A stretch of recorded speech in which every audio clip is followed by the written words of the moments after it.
Aujourd'hui, quand on veut apprendre un petit peu comment éduquer son chien, on trouve tellement d'infos que parfois c'est un petit peu le bordel et on s'y perd. Donc ce que je vais faire aujourd'hui dans cette vidéo, c'est que je vais vous partager 6 astuces vraiment essentielles pour éduquer votre chien, et ça même si vous êtes débutant dans le domaine. Parce que c'est vrai que l'éducation canine, ça peut paraître un petit peu complexe, mais avec ces astuces relativement simples, vous serez déjà sur une super voie pour établir une bonne relation avec votre chien. Bon, alors attention, dans cette vidéo, je vais pas vous apprendre à faire des tours de fou que vous pourrez refaire dans un concours canin. Je vais pas non plus vous expliquer comment résoudre des problèmes de comportement de votre chien. Là, on va vraiment se concentrer sur les bases, des petites choses qui sont vraiment super simples, mais qui sont vraiment essentielles dans toutes les étapes de l'éducation du chien. Si le contenu vous plaît, surtout n'hésitez pas à mettre un petit j'aime, à partager et à vous abonner. Vraiment, ça m'aide énormément pour l'algorithme. Alors, c'est parti, on commence avec la première astuce.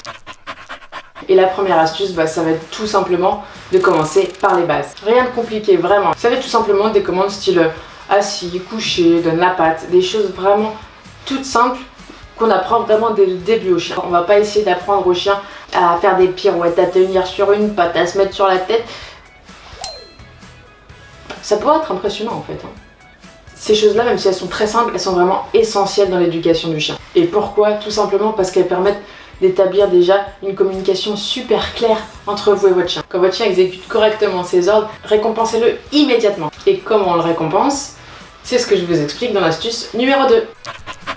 Et ça consiste tout simplement à utiliser le renforcement positif. Le renforcement positif, qu'est-ce que c'est? C'est une méthode d'apprentissage qui va consister à récompenser les bons comportements du chien et non pas à punir les mauvais. Là, en l'occurrence, quand vous allez lui donner une commande à réaliser, comme par exemple assis, dès qu'il va exécuter la commande, vous récompensez. En fonction de ce qui a une plus grosse valeur pour le chien, vous pouvez donner une friandise, vous pouvez faire des caresses, vous pouvez utiliser les éloges, être complètement gagage. Ah oui, mon chien, c'est bien! On a l'air con, mais en soi, on s'en tape. Il s'agit vraiment de lui faire savoir qu'on est content de ce qu'il a fait et qu'il a réussi ce qu'on lui avait demandé. Et c'est donc comme ça qu'on va renforcer les bons comportements et ça va créer une expérience vraiment positive pour le chien. Il va associer la commande réalisée par quelque chose de positif et c'est ça qui va lui donner envie de recommencer et recommencer. Alors, récompenser quand il fait quelque chose de bien, c'est vraiment essentiel. Mais attention à quelque chose qu'il faut vraiment pas oublier quand on travaille avec son chien. Et ça, c'est l'astuce numéro 3. La troisième clé, ça va être de garder des séances de travail qui sont assez courtes. Faut pas oublier que les chiens, ils ont une capacité d'attention qui est assez limitée. Ils vont avoir tendance à relativement vite se fatiguer pendant les séances d'apprentissage. Donc je conseillerais plus de faire des petites séances assez régulièrement plutôt que de faire des très grosses séances de travail de temps en temps. Le mieux par exemple, c'est de faire des séances entre 5 et 10 minutes, une ou plusieurs fois par jour même, c'est encore mieux. Et bien penser entre chaque séance à faire des pauses. Comme ça, votre chien, il va pouvoir bien se reposer et du coup assimiler tout ce qu'il a appris. La clé de ces séances, c'est de les garder assez courtes pour pouvoir maintenir l'attention du chien sur vous. Si ça devient trop long, il va plus porter l'attention sur vous et du coup, il va plus réussir à faire ce que vous lui demandez et là, il sera en échec.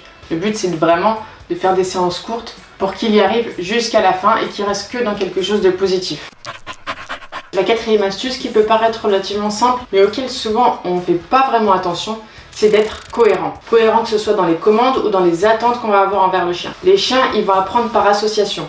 Du coup, ils vont vraiment avoir besoin qu'on soit cohérent pour vraiment assimiler correctement les choses. Il va falloir vraiment utiliser à chaque fois, par exemple, les mêmes commandes pour chaque action que vous voulez lui apprendre. C'est tout bête, mais je sais pas si à un moment, par exemple, vous voulez lui apprendre à s'asseoir, qu'un coup, vous lui dites assis et que la fois d'après, vous lui dites pose tes fesses, il va mettre beaucoup plus du temps à assimiler. Donc il faut vraiment faire en sorte de garder toujours les mêmes mots, les mêmes gestes aussi. Si vous lui apprenez avec des gestes, faites en sorte aussi d'être toujours cohérent dans tout ce que vous faites. Ça va faciliter la compréhension du chien et ça rend l'apprentissage du coup encore plus efficace. Et la cohérence, évidemment, ça va aussi s'appliquer entre les différentes personnes qui vont éduquer le chien. S'il y a plusieurs personnes qui participent à l'éducation, forcément, il faut vous mettre d'accord sur une certaine façon de faire. Donner les mêmes mots. Il ne faut pas qu'une personne autorise quelque chose au chien et que l'autre personne lui refuse. Il faut vraiment être cohérent, que ce soit avec nous-mêmes ou entre les personnes qui éduquent le chien. Parce que sinon, l'apprentissage va être beaucoup plus lent.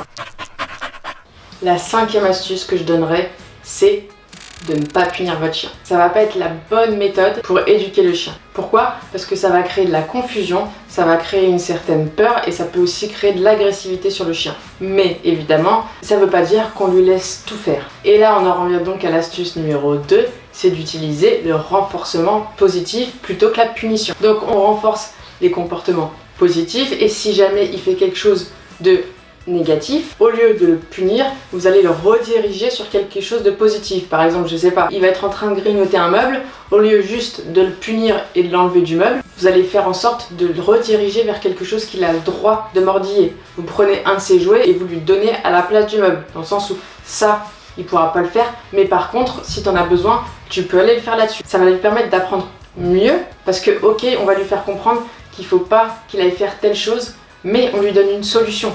Et une fois du coup qu'il se redirige vers cette chose positive, vous récompensez. Et dans la 6e et dernière astuce, on va parler de l'aspect social. C'est vraiment crucial de bien socialiser votre chien. Ça va lui permettre de s'habituer à différents environnements, différentes personnes, différents animaux. Et ça va vraiment l'aider et ça va permettre d'éviter au maximum les futurs problèmes de comportement. Pour le socialiser, le mieux, c'est que dans les premiers mois de sa vie, il faut qu'il puisse voir le plus de choses possibles. Attention, évidemment, en suivant son rythme. Si vous avez un chien qui est plutôt sociable, qui aime aller voir les gens, qui est pas peureux, etc., emmenez-le voir le plus de choses, le plus de monde, ça va lui permettre de s'habituer à tout ce qu'il peut avoir autour de lui. Par contre, en fonction de la sensibilité du chien, vous voyez les moments où il est à l'aise et les moments où il n'est pas, et du coup, vous y allez plus progressivement. Le but au final, c'est que votre chien il puisse être bien, ou en tout cas pas mal à l'aise, peu importe là où vous l'amenez, peu importe ce qui se passe autour de lui, c'est qu'il soit bien. On associe positivement les endroits ou les personnes qu'il voit, pour qu'encore une fois, il associe ces choses-là à quelque chose de cool, à quelque chose de bien pour lui. Voilà pour les différentes astuces que je voulais vous donner concernant l'éducation du chien.